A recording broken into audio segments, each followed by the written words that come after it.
ပြောစရာရှိပါတယ်အဲ့ဒါဘာလဲဆိုတော့ဒါမဲ့စနေနေ့မှာ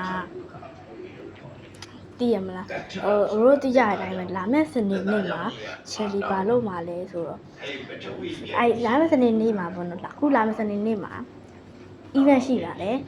ဆမ်မီရဲ့ရှိတဲ့ပြော event ရှိပါတယ်အဲ့ event ပြောပါတနင်္လာခွဲ event ရှိပါတယ်အဲ့ event ကို80နဲ့တူတူ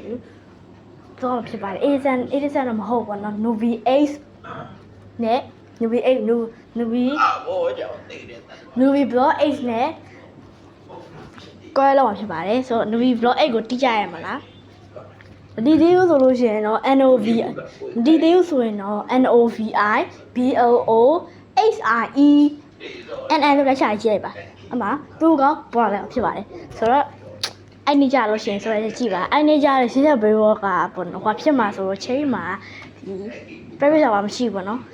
instant private server တော့ဖြစ်ပါတယ်ဆိုတော့နှစ်ယောက်ဆော့မှာဖြစ်ပါတယ်ဆိုတော့ပြီးတော့အတန်ပါလားဆိုအတန်လည်းပါပါတယ်ဆိုတော့အတန်ပေါင်းကိုလည်းထားမှာဖြစ်ပါတယ် instant တို့တော့အတက်မှာတော့မဟုတ်ဘူးအတန်ပေါင်းရရှိပါတယ်ဆိုတော့ကြည့်လိုက်ကြဆိုတော့ bye bye တဒါ good night ပါ good luck ပါ